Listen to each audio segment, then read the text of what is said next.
Chapter 10. Christ's Controversial Doctrines. The early Christian church had many of the same similarities as the Church of Jesus Christ in these latter days. 1. The priesthood. 2. A church organization. 3. Laws, ordinances and principles. 4. Good and bad members. 5. Baptism into and excommunication out of the church. The doctrines taught by Christ were often controversial, because they pertain to the higher or Melchizedek priesthood rather than the lesser or Levitical priesthood. Jesus would not have upset the leaders at that time if he had taught the same things they were promoting, but to them he was teaching dangerous new doctrines. Toward the end of his life, Jesus defended his teachings before the high priest Caiaphas. Jesus answered him, I spake openly to the world. I ever taught in the synagogue and in the temple whither the Jews always resort, and in secret have I said nothing. Why askest thou me? Ask them which heard me, what I have said unto them. Behold, they know what I said. John 18:20-21. Many must have been impressed with his teachings, for it is written that he taught in their synagogues, being glorified of all. Luke 4:15. However, he didn't impress the leaders of the church, because apparently there was a difference in their methods of teaching, for it was said, and they the people were astonished at his doctrine, for he taught them as one that had authority, and not as the scribes. Mark 1:22.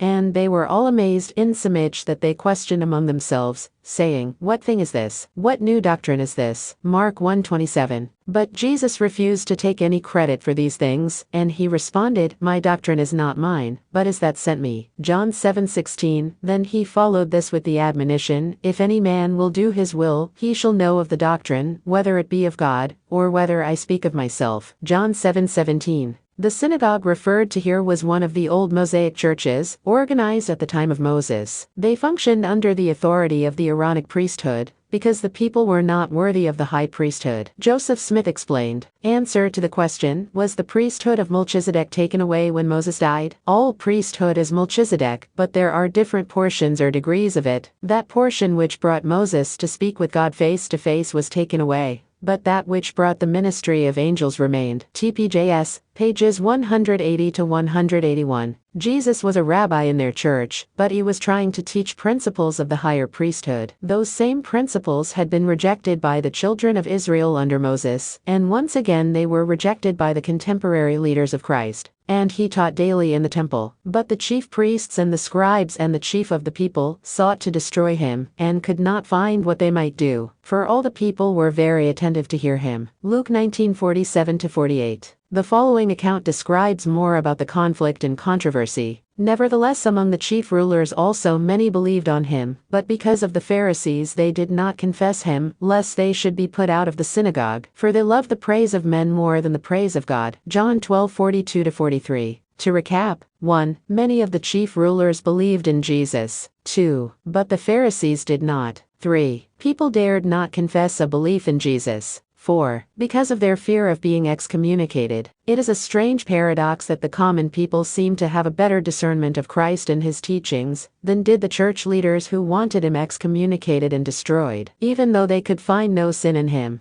they hated his doctrines of the high priesthood. Thus, eventually Jesus faced the councils of the church and was punished according to their corrupt laws rather than the laws of God. Even though the Jews considered Jesus the least of all, he was really the greatest. Verily I say unto you, among them that are born of women there hath not risen a greater than John the Baptist. Notwithstanding he that is least in the kingdom of heaven is greater than he. Matt 11:11. Joseph Smith explained the meaning of this passage in Matthew. Second question, how was the least in the kingdom of heaven greater than he? In reply I asked whom did Jesus have reference to as being the least? Jesus was looked upon as having the least claim in God's kingdom, and seemingly was least entitled to their credulity as a prophet, as though he had said, He that is considered the least among you is greater than John that is I myself. TPJS, page 276. The Pharisees were the first to reject Jesus, but gradually other jealous leaders convinced their followers to do the same. In one instance a whole town rejected Christ as soon as he arrived, and, behold, the whole city came out to meet Jesus, and when they saw him, they besought him that he would depart out of their coasts. And he entered into a ship and passed over, and came into his own city. Matt 8:34 and 9:1. Persecution gained momentum against Jesus because of the leadership of the blind and prideful Pharisees. The tide soon turned against his disciples as well, as the next chapter will discuss.